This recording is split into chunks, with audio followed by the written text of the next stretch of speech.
नमस्कार दोस्तों, कैसे हैं आप सब। आई होप आप सभी अच्छे होंगे। दोस्तों, जैसा कि आप जानते हैं कि हम लेकर आए हैं आपके लिए हिंदी का practice set. UP triple S C video re exam के लिए बहुत ज़्यादा महत्वपूर्ण होने वाला है।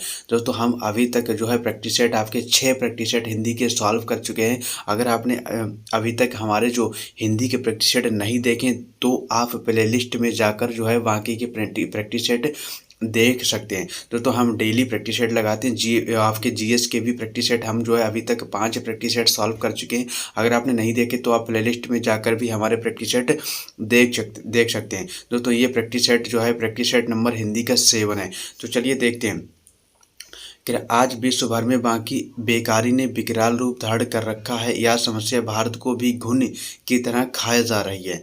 फिर कह रहा है, बेकारी का वास्तविक अर्थ है आजीविका कमाने में या तो असमर्थ होना या बना दिया जाना। इस समस्या का एकमात्र कारण आज की शिक्षा प्रणाली है, जो केवल अंग्रेजी शिक्षा पर बल देती है। यह केवल पुस्तकीय ज्ञान देती है, व्यावहारिक ज्ञान का इसमें सर्वथा अभाव है। आज देश भर में दो तरह की कौन सी दो तरह की बेकारी है। शिक्षितों में बेकारी और अशिक्षितों में बेकारी। शिक्षित वर्ग केवल कार्यालय में बैठकर कलम चलाने में ही विश्वास रखता है, वह कोई छोटा काम नहीं करना चाहता। अशिक्षित वर्ग काम की तलाश में शहर आता है और काम न मिलने पर बेकार रहता है। इस समस्या का हल केवल यही है कि शिक्षित वर्ग के लिए शिक्षा प्रणाली में संशोधन किया जाए और अशिक्षित वर्ग गांव में ही रहकर खेती बाड़ी का काम देखें। उसके बाद में देख सकते हैं इसमें प्रश्न क्या क्या बन रहे हैं आपके। दोस्तों, इसमें जो आपका पहला प्रश्न बन रहा है वो कह रहा है कि कौन सी समस्या भारत को क्या कह रहा है, कौन सी समस्या भारत को घुन की तरह खाए जा रही है। क्या हो जाएगा? ऑप्शन है अशिक्षित की समस्या, गरीबी की समस्या, बेकारी की समस्या या महंगाई की समस्या। क्या हो जाएगा इसका राइट जवाब? दोस्तों, इसका जो राइट जवाब हमने देखा कि कौन सी समस्या थी, बेकारी की समस्या जो है लोगों को घुन की तरह खाया जा रही है। कि आज की शिक्षा प्रणाली में किसका अभाव है? नैतिक ज्ञान या हिंदी ज्ञान या अंग्रेजी ज्ञान या व्यावहारिक ज्ञान।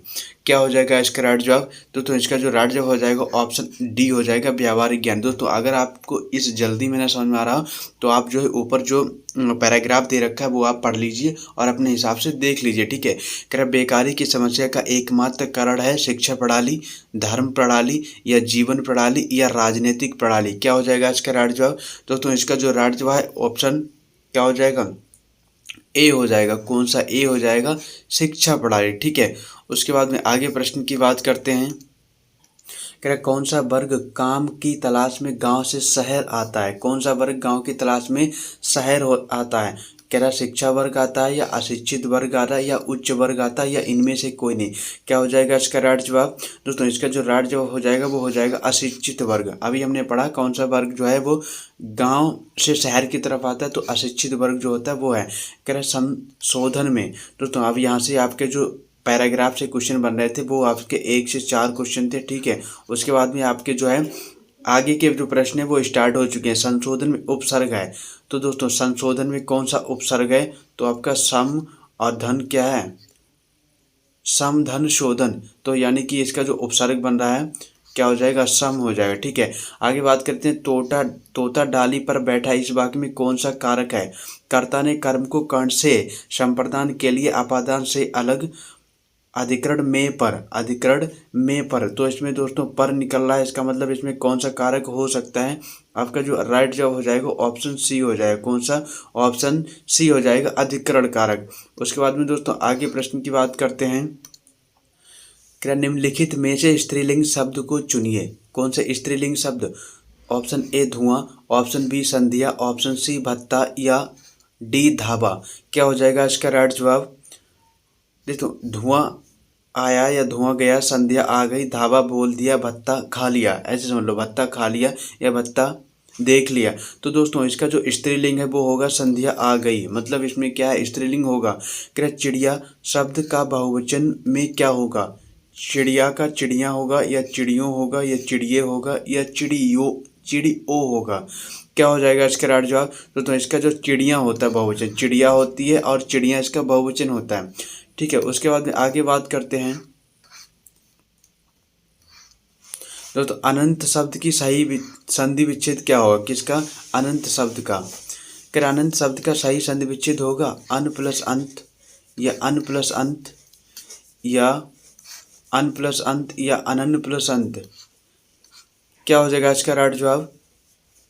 दोस्तों इसका जो राइट जवाब हो जाएगा ऑप्शन बी हो जाएगा। क्या होता है अन धन अंत? क्या होता है अन धन अंत जो है इसका अनंत का संधि विच्छेद हो जाता है। उसके बाद में क्या दुष्प्रकृति शब्द का संधि विच्छेद दुह प्लस प्रकृति। क्या होता है इसका विसर्ग संधि दुह प्लस प्रकृति, ठीक है ना, दुह प्लस प्रकृति इसका जो है संधि विच्छेद बनता है किसका? दुह प्रकृति का, ठीक है।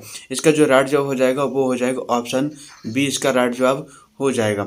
उसके बाद में बात करते हैं नील गाय में कौन सा समास है? तत्पुरुष समास है, अव्ययी भाव है, या आपका कर्मधारय है, या आपका द्वंद्व समास है? क्या हो जाएगा इसका राइट जवाब? दोस्तों इसका जो राइट जवाब हो जाएगा कर्मधारय। नील गाय, नील है गाय जो, नीली है गाय जो, जिसमें जो निकलता है नीली है गाय जो, वो आपका कौन सा होता है? कर्मधारय समास की श्रेणी में आता है। इसका ऑप्शन सी इसका राइट जवाब हो जाएगा, ठीक है। उसके बाद अगले प्रश्न की बात करते हैं। प्रश्न नंबर आपका है 12। क्या त्रिभुज शब्द में कौन सा समास है? त्रिभुज शब्द में आपका कौन सा समास है? ऑप्शन ए षष्ठी तत्पुरुष है। कौन सा? षष्ठी तत्पुरुष है, या द्विगु समास है, या द्वंद्व समास है, या कर्मधारय समास है? तो क्या हो जाएगा इसका राइट जवाब? इसका जो राइट जवाब हो जाएगा द्विगु समास। कौन सा? द्विगु समास होगा त्रिभुज, जिसमें क्या होता है? संख्यावाचक। भाई क्या होता है? संख्यावाचक जो होता है आपका कौन सा संख्यावाचक होता है वो आपका होता है द्विगु समास, ठीक है। कह रहा निम्नलिखित में से किस शब्द में उपसर्ग है? लालिमा में, या पराजय में, या दशक में, या कारीगर? उपसर्ग में क्या होता है? पहला उप, ध्यान रखना, उप मतलब पहला, और प्रत्यय अगर पूछे तो बाद का। किसमें है? लालिमा या दशक, दा प्लस शक, कारीगर, कारी प्लस गर, या का प्लस रीगर नहीं। तो इसका जो राइट जवाब हो जाएगा ऑप्शन क्या हो जाएगा? तो उपसर्ग है तो ध्यान रखेंगे इसमें है कारीगर का संधि विच्छेद करो नहीं हो रहा, लालिमा का भी नहीं हो रहा, दशक का भी नहीं, पराजय पराजय में क्या होता है? पर प्लस अजय, पराजय। दोस्तों परा और प्लस क्या होता है इसके संधि विच्छेद? जय। दोस्तों क्या हो जाएगा? पराजय। तो इसमें जो है उपसर्ग निकल जाए आपका परा। क्या इनमें से कौन सा शब्द वर्तनी की दृष्टि से शुद्ध है? आशीर्वाद है, या आशीर्वाद है, या आशीर्वाद है, या आशीर्वाद है? दोस्तों इसका जो राइट जवाब हो जाएगा वो क्या होगा? ऑप्शन सी इसका करेक्ट हो जाएगा, आशीर्वाद होता है। क्या होता है? आशीर्वाद होता है। उसके बाद में अगले प्रश्न की बात करते हैं। क्या इनमें से शुद्ध वाक्य कौन सा है? कौन सा शुद्ध वाक्य की बात कर रहा? मेरे प्राण निकल गए, मेरा प्राण निकल गया, या मेरा प्राण निकल गए, या मेरी प्राण निकल गई? तो मेरे प्राण निकल गए, कौन सा इसका राइट जवाब हो जाएगा? मेरे प्राण निकल गए इसका राइट जवाब हो जाएगा। कह रहा निम्नलिखित में से कौन सा शब्द हवा का पर्यायवाची नहीं है? अनिल किसका है? अग्नि, अग्नि का तो नहीं है। अनल जो है, अनल किसका होता है? अग्नि का होता है। और मारुत भी है इसका, ये भी है, पवन भी है, ये किसका होता है? अग्नि का होता है, अनल। तो इसका जो राइट जो हो जाएगा 16 का बी हो जाएगा, ठीक है। उसके बाद अगले प्रश्न की बात करते हैं। क्या निम्नलिखित में से कौन सा शब्द कमल का पर्यायवाची नहीं है? अरविंद, सरसज, असतदल, और अमी किसका होता है? दोस्तों अमी किसका पर्यायवाची होता है? अमृत का होता है। किसका होता है दोस्तों? अमृत का पर्यायवाची क्या होता है? अमित का। यानी जो इसका राइट जवाब हो जाएगा ऑप्शन डी जो है कमल का पर्यायवाची नहीं होगा। किसका? कमल का। फिर कह रहा अनभिज्ञ शब्द का विलोम, अभिज्ञ का अनभिज्ञ, ये क्या लिखा? अज्ञ का विज्ञ होता है, भिज्ञ का अनभिज्ञ होता है, अतिभिज्ञ हटाओ, अभिज्ञ का और भिज्ञ का भी अनभिज्ञ होता है, और अभिज्ञ का भी अनभिज्ञ होता है। इसका जो राइट जवाब हो जाएगा वो हो जाएगा ऑप्शन सी, अनभिज्ञ का अभिज्ञ, भिज्ञ का अभिज्ञ होता है, भिज्ञ का अभिज्ञ होता है, भिज्ञ का भी अभिज्ञ होता है, और अनभिज्ञ का भी अभिज्ञ होता है, ठीक है। उसके बाद आगे बात करते हैं अगले प्रश्न की। क्या समष्टि का विलोमार्थी शब्द क्या है? समष्टि का देखो, समष्टि का ऑप्शन है विशिष्ट, या व्यष्टि, या अपुष्टि, या अशिष्ट। दोस्तों क्या हो जाएगा इसका राइट जवाब? क्या होगा इसका राइट जवाब? ध्यान रखेंगे समष्टि का जो विलोम होता है वो होता है व्यष्टि। व्यष्टि का क्या होता है? समष्टि। क्या जो पहले कभी ना हुआ हो, वाक्यांश के लिए प्रयुक्त एक शब्द, अपूर्व, या अभूतपूर्व, या अद्वितीय, या इनमें से कोई नहीं। जो पहले कभी ना हुआ हो, जो पहले कभी ना हुआ हो, इसका जो होगा अभूतपूर्व। क्या होगा? अभूतपूर्व। जो पहले हुआ वो अपूर्व होता है अद्वितीय। अद्वितीय का मतलब जिसके समान कोई दूसरा ना हो, जिसके समान कोई दूसरा ना हो उसको बोलते हैं अद्वितीय, ठीक है। उसके बाद में आगे बात करते हैं जिसमें जानने की इच्छा हो। क्या है अगला क्वेश्चन, कह रहा है जिसमें जानने की इच्छा हो के लिए एक शब्द क्या होगा, जितेंद्रीय या अजय या जिज्ञासु या जलचर। जलचर क्या हो जाएगा इसका राइट जवाब, इसका जो राइट जवाब हो जाएगा वो हो जाएगा ऑप्शन डी हो जाएगा जिज्ञासु, जानने की इच्छा रखने वाला जिज्ञासु। और जितेंद्रीय मतलब जिसने इंद्रियों पर जीत पाई उसको बोलते हैं जितेंद्रीय। और अजय का मतलब होता है जो सब में क्या रहे, अजय रहे, मतलब कभी भी पराजित नहीं होने वाला, अजय होता है। उसके बाद में कह रहा जलचर, जल में रहने वाला। घड़ी में तोला, घड़ी में मासा का अर्थ क्या है, बहुत ही नाजुक मिजाज, डंडी मारने में कुशल व्यापारी या ऐसा व्यापार जिसमें एक पल मुनाफा हो तो दूसरे कहीं नुकसान। ठीक है ना, दूसरे कहीं नुकसान। क्या हो जाएगा दोस्तों इसका जो राइट जवाब, दोस्तों इसका जो राइट जवाब 22 का जो राइट जवाब हो जाएगा वो क्या होगा, इसका जो राइट जवाब हो जाएगा ऑप्शन डी हो जाएगा, जरा सी बात पर खुश और नाराज होना। जरा सी बात पर खुश और नाराज होना। उसके बाद आगे बात करते हैं दोस्तों, प्रश्न नंबर है आपका 23। क्या चैन की बंसी बजाना का अर्थ है, चैन की बंसी बजाना का अर्थ क्या है, बताएंगे इसका क्या हो जाएगा। साइकिल की चैन की बांसुरी बनाकर बजाना, या मौज करना, या फुर्सत में बंसी बजाना, या बेरोजगार होना। चैन की बंसी बजाना का अर्थ क्या हो गया, इसका जो राइट जवाब हो जाएगा ऑप्शन बी हो जाएगा मौज करना। क्या, मौज करना इसका राइट जवाब हो जाएगा। उसके बाद में अगले प्रश्न की बात करते हैं कि हिंदी की विशिष्ट बोली ब्रजभाषा किस रूप में सबसे अधिक प्रसिद्ध है, राजभाषा या तकनीक भाषा या काव्य भाषा या राष्ट्रभाषा। दोस्तों क्या हो जाएगा इसका राइट जवाब, इसका जो राइट जवाब हो जाएगा ऑप्शन डी हो जाएगा काव्य भाषा। कौन, काव्य भाषा इसका राइट जवाब हो जाएगा। ठीक है, उसके बाद में अगले प्रश्न की बात करते हैं। कह रहा सबसे पहले आत्मकथा हिंदी में किसने लिखी थी, श्याम सुंदर दास ने, महावीर प्रसाद द्विवेदी ने, राधा कृष्णन ने, या जवाहरलाल नेहरू ने। दोस्तों क्या हो जाएगा इसका राइट जवाब, इसका जो राइट जवाब हो जाएगा ऑप्शन ए हो जाएगा श्याम सुंदर दास। छा वर्ड किसके योग से बनता है, कासा, क प्लस सा, या क प्लस चा, या क प्लस छा, या क प्लस सा। क्या हो जाएगा इसका राइट जवाब, दोस्तों इसका जो राइट जवाब हो जाएगा ऑप्शन ए हो जाएगा क प्लस सा। किससे, संयुक्त वर्ड है, ये कौन सा है दोस्तों, तो ध्यान रखेंगे ये आपके संयुक्त वर्ड, संयुक्त वर्ड है। कौन सा है, संयुक्त वर्ड की जो संख्या होती है वो दोस्तों कितनी होती है, 4 होती है। ठीक है, एक तो अब तक छा हो गया, एक छ छ त्र ज्ञ स्र, ठीक है 4 होते हैं। और चा छा वर्ड उच्चतम कौन सा है, च छ ज झ य, कौन सा भाई, तालु है, मूर्धा है, या कंठ है, या ओष्ठ है। दोस्तों ध्यान रखेंगे जो ओष्ठ होते हैं वो आपके होते हैं प फ ब भ म, पा वर्ग होते हैं, और ये आपका चा वर्ग होता है, और ये आपका टा वर्ग होता है, और ये आपका दोस्तों ये आपका कौन सा वर्ग होता है, तो ध्यान रखेंगे ये आपका क वर्ग होता है, कौन सा, कंठ का। ठीक है, इसका जो राइट जवाब हो जाएगा च छ ज झ य, यानी कि तालु हो जाएगा। ठीक है, उसके बाद अगले क्वेश्चन बात करते हैं। अगला आपका क्वेश्चन कह रहा है जुगुप्सा का स्थायी भाव क्या होता है, जुगुप्सा करुण रस, या विभत्स का, या रौद्र का, या अद्भुत का। दोस्तों ध्यान रखेंगे अद्भुत का आपका क्या होता है, अद्भुत का आपका विस्मय होता है, विस्मय किसका होता है, अद्भुत का। और करुण, रौद्र का क्या होता है दोस्तों, तो ध्यान रखेंगे रौद्र का आपका क्रोध होता है। उसके बाद में करुण का क्या होता है दोस्तों, ध्यान रखेंगे करुण का आपका शोक होता है, क्या होता है, शोक। और विभत्स जुगुप्सा किसका होता है, विभत्स का। अगला प्रश्न में प्रयुक्त रस के लिए सही विकल्प, हे खगमृग, हे मधुर श्रेणी, तुम देखी सीतामृग नैनी। दोस्तों इसमें जो हो जाएगा वो क्या होगा इसका राइट जवाब, इसका जो राइट जवाब हो जाएगा वो हो जाएगा कौन सा, करुण रस, या संयोग श्रृंगार रस, या रौद्र रस, या वियोग श्रृंगार रस। श्रृंगार रस का जो स्थायी भाव होता है वो क्या होता है, श्रृंगार रस का जो स्थायी भाव होता है वो होता है आपका रति। कौन सा होता है, रति। दोस्तों इसका जो राइट जवाब हो जाएगा ऑप्शन डी हो जाएगा वियोग श्रृंगार रस। कौन सा, वियोग। अगले प्रश्न की बात करते हैं। प्रश्न नंबर 30, पथभ्रष्ट में समास चिन्ह बताओ। पथभ्रष्ट, पथ से भ्रष्ट, अव्ययी भाव समास, द्वंद्व समास, तत्पुरुष समास, या कर्मधारय। द्वंद्व में क्या होते हैं, दोनों पद प्रधान, और कर्मधारय में क्रिया विशेषण होगा, और अव्ययी भाव में क्या होगा, अव्ययी भाव में भी आपका विशेषण, अच्छा जिसमें आ निकलेगा, नी निकलेगा, प्रा निकलता है, वो सारे होते हैं। जैसे यथा संभव, आजन्म, ये सब आपके होते हैं। पथ से भ्रष्ट यानी तत्पुरुष समास, कौन सा हो जाएगा, तत्पुरुष समास हो जाएगा ऑप्शन सी। कामायनी महाकाव्य के रचयिता कौन है, सूरदास हैं, जयशंकर प्रसाद हैं, या प्रेमचंद्र, या कबीरदास।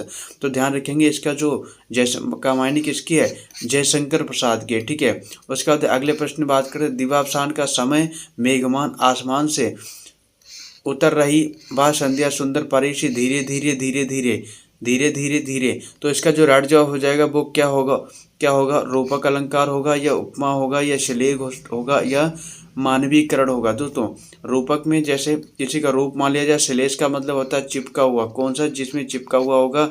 उपमा में क्या होगा, जिसमें सासी से निकलेंगे, कौन सा, सासी से जिसमें आवृत्ति होगी वो आपके रहेंगे कौन से, उपमा अलंकार। तो इसका जो राइट जवाब हो जाएगा वो हो जाएगा ऑप्शन डी हो जाएगा, मानवीकरण। ठीक है, उसके बाद अगले प्रश्न की बात करते हैं। ले चल साथ मैं तुझे कनक ज्यों भिक्षुक लेकर स्वर्ण झनक में। अलंकार बताइए, रूपक है, उपमा है या उत्प्रेक्षा या श्लेष अलंकार है। तो क्या हो जाएगा इसका राइट जवाब, इसका जो राइट जवाब हो जाएगा ऑप्शन बी इसका हो जाएगा, कौन सा, उत्प्रेक्षा अलंकार होगा, कौन सा, उत्प्रेक्षा। ले चल साथ में तुझे कनक ज्यों, क्या, कनक ज्यों। कह रहा यदि वह पंडित है फिर भी हठी है को संयुक्त वाक्य में परिवर्तित कर सही उत्तर बताइए।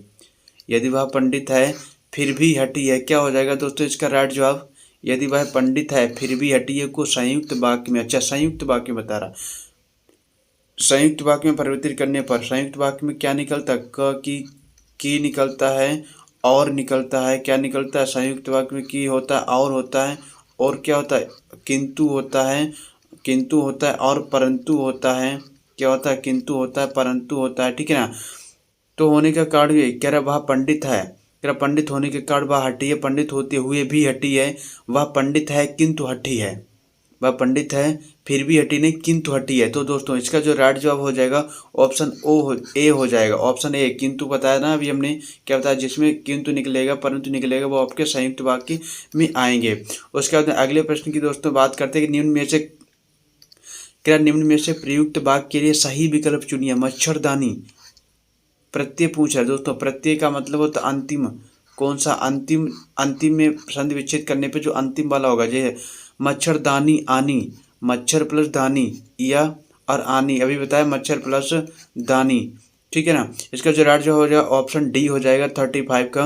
अगले प्रश्न की बात करें, सत्याग्रह का सही मित्र, सत्याग्रह, सत्य प्लस आग्रह, सत्य प्लस आग्रह, यानी सत्या प्लस ग्रह या सत्य प्लस आग्रह या सत्य प्लस ग्रह या सत्य प्लस आग्रह। दोस्तों क्या हो जाएगा इसका राइट जवाब, दोस्तों इसका जो राइट जवाब हो जाएगा वो हो जाएगा ऑप्शन डी, सत्य प्लस आग्रह इसका राइट जवाब हो जाएगा। अगले प्रश्न की बात करते हैं, तिलक किस प्रकार का शब्द है। जो तिलक है वो किस प्रकार का शब्द है, तिलक किस प्रकार का शब्द है, तत्सम है या देशज है या तद्भव है या संकर है, कैसा शब्द है तिलक। दोस्तों ध्यान रखेंगे तिलक जो है वो तत्सम शब्द है, तत्सम। कह रहा फूल का तत्सम है, पुष्प है, प्रसून है या पुष्प है या सुमन है, फूल का।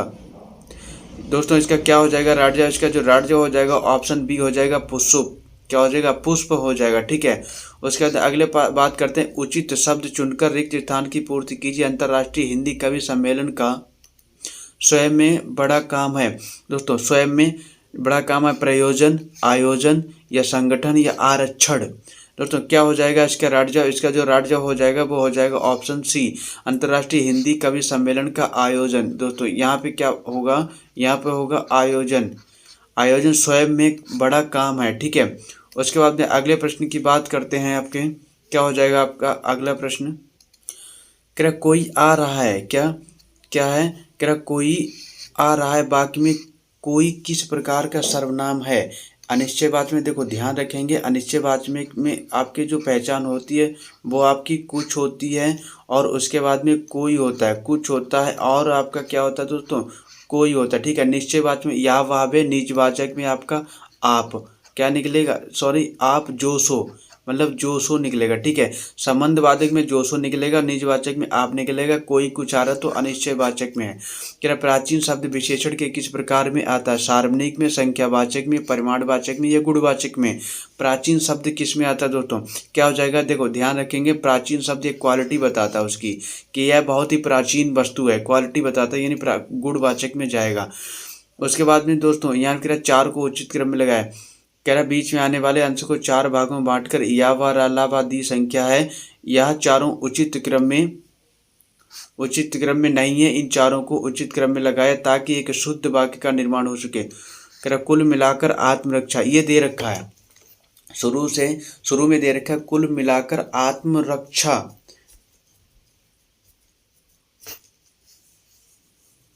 दोस्तों इसका जो है सही क्या बन सकता है, सही क्या बन सकता है, देखेंगे इसमें सही क्या बन सकता है। कह रहा कुल मिलाकर आत्मरक्षा की रपट पुलिस अधिकारियों की या बातों से यही निष्कर्ष सामने आता है या छात्राओं की को आत्मरक्षा के लिए सुरक्षा के तरीकों में या के मामले में महिला आयोग। ध्यान रखेंगे कुल मिलाकर आत्मरक्षा, दोस्तों कुल मिलाकर आत्मरक्षा के मामले में महिला आयोग क्या होगा, पहले तो आपका ये हो जाएगा फिर आएगा वाह। कह रहा कुल मिलाकर आत्मरक्षा के मामले में महिला आयोग, उसके बाद में महिला आयोग के बाद में दोस्तों क्या हो सकता है, छात्राओं महिला आयोग की रपट। दोस्तों यानी कि आपका वाह पहले आएगा फिर यह आएगा, ऑप्शन सी हो जाएगा वाह या राला। कह रहा कुल मिलाकर आत्मरक्षा के मामले में महिला आयोग की रपट तथा पुलिस अधिकारियों की बातों से यही निष्कर्ष सामने आता है कि छात्राओं को आत्मरक्षा के लिए सुरक्षा के तरीकों में निपुण किया जाता है। ऑप्शन सी इसका राइट जवाब हो जाएगा। दोस्तों अगले प्रश्न की बात करते हैं। क्या सामाजिक जीवन में क्रोध की जरूरत बराबर पड़ती है या मनुष्य दूसरों के द्वारा पहुंचाए जाने वाले बहुत से यदि क्रोध ना हो तो कष्टों की चिर निवृत्ति का। दोस्तों ध्यान रखेंगे लास्ट में तो आपका ये होगा क्रोध सामाजिक जीवन में, क्या सामाजिक जीवन में क्रोध की जरूरत बराबर पड़ती है, बिल्कुल सामाजिक जीवन में जो क्रोध है उसकी जरूरत बराबर पड़ती है, ठीक है, उसकी ज़रूरत बराबर पड़ती है। उसके बाद में बात करते हैं पड़ती है यदि क्रोध ना हो, अच्छा पड़ती है यदि क्रोध ना हो, यानी कि पहले आपका नंबर ये हो गया, दूसरा आपका ये हो गया याला दोस्तों किसमें, तो इसका जो ऑप्शन ए हो जाएगा इसका राइट जवाब हो जाएगा, ठीक है। उसके बाद में आगे बात करते हैं। कह रहे भावयुक्त शुद्ध अनुवाद चुनिए। भावयुक्त I was overjoyed, I was मैं उल्लसित था, मैं खुशी से ऊपर था, मेरा दिल बागबाल हो गया या मेरी खुशी ज़्यादा थी। तो क्या हो जाएगा इसका राइट जवाब, इसका जो राइट जवाब हो जाएगा ऑप्शन सी हो जाएगा मेरा दिल बाग हो गया। मेरा दिल इसका मतलब था मेरा दिल बाग हो गया। अगला प्रश्न कह रहे ईश्वर तुम्हें दीर्घायु दे, ईश्वर तुम्हें दीर्घायु दे, ये कौन सा है, प्रश्नवाचक है, विस्मयवाचक है या इच्छावाचक है या निषेधवाचक है। दोस्तों प्रश्न में प्रश्न होता है, विस्मय में आपको विस्मयादि बोधक का संबोधन का चिन्ह लगा होगा, निषेधक में निगेटिव होता है और इच्छात्मक होता है। कौन सा इच्छात्मक वाक्य होता है, दीर्घायु हो, ईश्वर तुम्हें लंबी आयु दे, इस टाइप के जो प्रश्न होते हैं वो आपके इच्छावाचक में आते हैं, ठीक है। उसके बाद आगे बात करते हैं। दोस्तों कह रहा तो पर वरों उर्वशी सुन राधिके सुजान, तू मोहन की उर्वशी कह है उर्वशी समान, उपयुक्त में से कौन सा अलंकार है। दोस्तों इसमें आपका अलंकार बताना कौन सा है, तो बर पारों उर्वशी सुन राधिके सुजान, तू मोहन कर उर्वशी के हैं उर्वशी समान, क्या हो जाएगा इसका राइट जवाब। दोस्तों इसका जो राइट जवाब हो जाएगा 46 का जो राइट जवाब हो जाएगा वो हो जाएगा ऑप्शन कौन सा होगा, यमक अलंकार होगा या आपका देखते हैं यमक अलंकार होगा या अनुप्रास होगा या श्लेष होगा या वक्रोक्ति। तो ध्यान रखेंगे इसमें जो राइट जवाब हो जाएगा वो हो जाएगा ऑप्शन है यमक अलंकार, इसका राइट जवाब हो जाएगा। अगला प्रश्न देखते हैं। अगला प्रश्न क्या है, जी सुमिरत सिद्धि होय, जी सुमिरत सिद्धि होय गणनायक करिवर बदन और करहु अनुग्रह सोय बुद्धि राशि शुभ गुण सदन। जी सुमिरन सिद्धि होय गणनायक करिवर बदन करहूँ अनुग्रह सोय बुद्धि राशि शुभगन, दोहा बरवय और सोरठा रोला। दोस्तों क्या हो जाएगा इसका राइट जवाब, इसका जो राइट जवाब हो जाएगा वो हो जाएगा ऑप्शन बी, कौन सा ऑप्शन बी हो जाएगा इसका राइट जवाब, दोहा का उल्टा क्या होगा सोरठा, दोहा का उल्टा सोरठा। उसके बाद में इनमें से कौन मात्रिक छंद है, दोस्तों बताएंगे इसमें मात्रिक छंद कौन सा है। दोस्तों आप जानते हैं कि मात्रिक सममात्रिक में ये अच्छा मात्रिक छंद आपके सभी मात्रिक छंद हैं, दोहा है, रोला है, चौपाई, यानी कि ऑप्शन डी इसका राइट जवाब हो जाएगा। उसके बाद में आगे बात करते हैं। प्रश्न नंबर है आपका 49, क्या है 49, नीचे भाषा की 4 विशेषताएं दी गई, इनमें से जो एक गलत विशेषता उसे चुनिए। भाषा परिवर्तनशील होती है, भाषा पैतृक संपत्ति होती है, भाषा सामाजिक संपत्ति होती है, भाषा अनुकरण द्वारा सीखी जाती है। तो क्या हो जाएगा इसका राइट जवाब, इसका जो राइट जवाब हो जाएगा ऑप्शन बी हो जाएगा। भाषा जो है वो पैतृक संपत्ति होती है। क्या होती है? पैतृक संपत्ति होती है। अगला, इनमें से कौन भक्तिकालीन कवि नहीं है? बिहारी या सूरदास या कबीरदास या तुलसीदास। दोस्तों भक्तिकालीन कवि कौन नहीं थे? तो ध्यान रखेंगे बिहारी जो है वो भक्तिकालीन कवि नहीं है। बाकी कबीरदास और सूरदास और तुलसीदास इसके भक्तिकालीन कवि होंगे। तो दोस्तों ये आपके थे मोस्ट इम्पोर्टेंट 50 हिंदी के प्रश्न जो आपके आगामी परीक्षा यूपी ट्रिपल एससी, कौन सा? यूपी ट्रिपल एससी वीडियो में पूछे जा सकते हैं। यहाँ से आपको जो ये आपका हिंदी का प्रैक्टिस सेट है दोस्तों, आपको बताना चाहिए ये आपका हिंदी का प्रैक्टिस सेट 07 था। ठीक है, आशा करते हैं यह आपको सेशन बहुत अच्छा लगा होगा। अगर आपको वीडियो अच्छी लगी तो चैनल को सब्सक्राइब कर लें, बेल आइकन को प्रेस कर लें, ताकि आपको टाइम टू टाइम जो है हिंदी का प्रैक्टिस सेट और जीएस का और रीजनिंग के जो है नोटिफिकेशन मिलता रहे और आप अपनी तैयारी को इम्प्रूव करते रहें। तो जय हिंद, जय भारत।